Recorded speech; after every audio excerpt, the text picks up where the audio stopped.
જય માતાજી મિત્રો, આજે આપણે વેજ ગ્રેવી મંચુરિયન બનાવીશું. તેની માટે આપણે સૌપ્રથમ મંચુરિયન બોલ બનાવી લઈશું. તેની માટે મેં અહીંયા કોબીને ઝીણી ખમણીને લઈ લીધી છે. તમે ચોપરમાં ચોપ પણ કરી શકો છો અને સમારી પણ શકો છો. ઝીણી ઝીણી સમારી લેવાની. સાથે મેં અહીંયા ગાજરને પણ ખમણીને લઈ લીધું છે. તેને પણ તમે ઝીણું ઝીણું સમારી શકો છો અથવા ચોપરમાં ચોપ પણ કરી શકો છો. સાથે મેં અહીંયા આદુની પેસ્ટ લઈ લીધી છે અને લસણની પેસ્ટ લઈ લીધી છે. આદુ અને લસણની પેસ્ટ મેઇન છે, તેનાથી તેના મંચુરિયન બોલ એકદમ સરસ ટેસ્ટમાં લાગશે. સાથે કાળા મરીનો ભૂકો એડ કરી દેવાનો છે અને કાશ્મીરી લાલ મરચું મેં એડ કર્યું છે, જેનાથી તેનો કલર એકદમ સરસ આવશે અને તમે તેને સ્કીપ પણ કરી શકો છો. જરૂર મુજબ મીઠું ઉમેરી દેવાનું છે. અહીંયા મેં 1 કપ જેટલો મેંદો લઈ લીધો છે.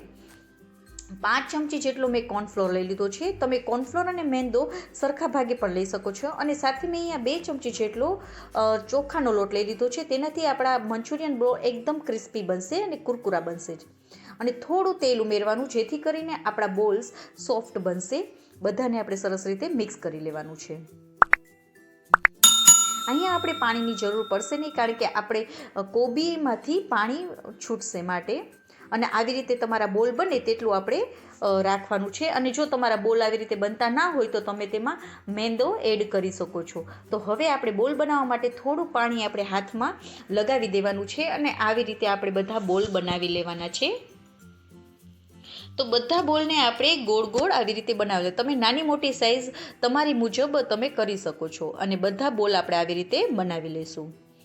બોલ બધા આપણા સરસ રીતે બની જાય એટલે સાથે સાથે આપણે તેલ ગરમ કરવા પણ મૂકી દઈશું. તેલ ફૂલ ગરમ થઈ જાય એટલે ગેસની ફ્લેમને આપણે મીડિયમ કરી દેવાની છે અને આવી રીતે બધા બોલને નાખી દેવાના છે. બોલને આપણે જ્યારે નાખીએ ત્યાં 1 થી 2 મિનિટ માટે આપણે તેને ચમચી વડે કે ઝારા વડે ફેરવવાના નથી, અડવાના નથી. થોડો તેનો શેપ આવી જાય, આકારમાં આવી જાય પછી જ આપણે તેને આવી રીતે ફેરવવાના. હવે ગેસની ફ્લેમને આપણે મીડિયમમાં જ રાખીને આપણે બધા બોલને તળવાના છે, જેથી કરીને તે અંદરથી પણ સરસ રીતે ચડી જાય. નહીંતર તમે ફૂલ ફ્લેમમાં કરશો તો બહારથી તો ચડી જશે પણ અંદરથી તમારા બોલ કાચા રહી જશે માટે. અને આપણે ગોલ્ડન કલર આવે ત્યાં સુધી આપણે બોલને તળી લેવાના છે.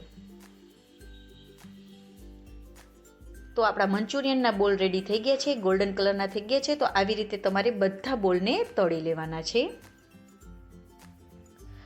બધા બોલ થઈ જાય એટલે હવે આપણે તેની ગ્રેવી બનાવી લઈશું. તેની માટે મેં અહીંયા 2 ચમચા જેટલું તેલ એડ કરી દીધું છે. તેલ ગરમ થઈ જાય એટલે આપણે આદુ અને લસણની પેસ્ટને પહેલાં નાખી દઈશું અને ગ્રીન મરચાંને ઝીણા સમારીને નાખવાના છે.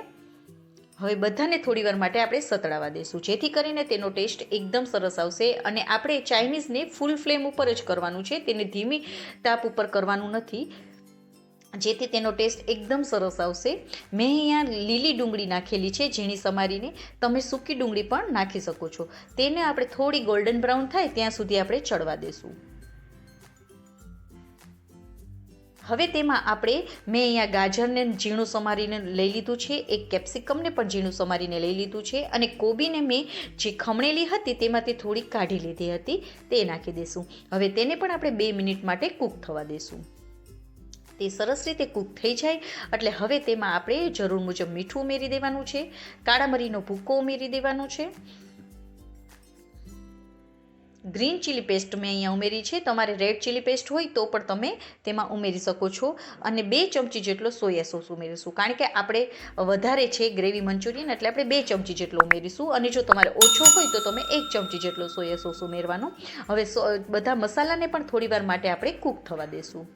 તે સરસ રીતે કૂક થઈ જાય એટલે મેં અહીંયા અડધો જેટલો લીંબુનો રસ એડ કરી દીધો છે. તમે વિનેગર પણ યુઝ કરી શકો છો.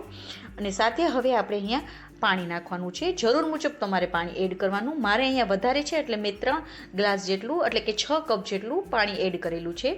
હવે મેં અહીંયા 3 મોટી ચમચી જેટલો કોર્નફ્લોર લઈ લીધો છે. આપણું પાણી ઉકળે પછી આપણે 3 મોટી ચમચી કોર્નફ્લોર લઈ તેમાં પાણી નાખી અને તેને સરસ રીતે ઓગાળી અને આવી રીતે તેને નાખતા જશું અને કન્ટિન્યુઅસલી હલાવતા જશું, જેથી કરીને તેના લમ્સ નહીં પડે. હવે તેને આપણે 5 મિનિટ માટે કૂક થવા દઈશું. તે સરસ રીતે કૂક થઈ જાય. તમે જોઈ શકો છો કે તેનું પાણી આપણે ઘટ્ટ થઈ ગયું છે કોર્નફ્લોર નાખવાથી. પછી જ્યારે તમારે સર્વ કરવું હોય, જ્યારે જમવું હોય ત્યારે જ તમારે મંચુરિયનના બોલ ગરમ કરીને નાખવાના.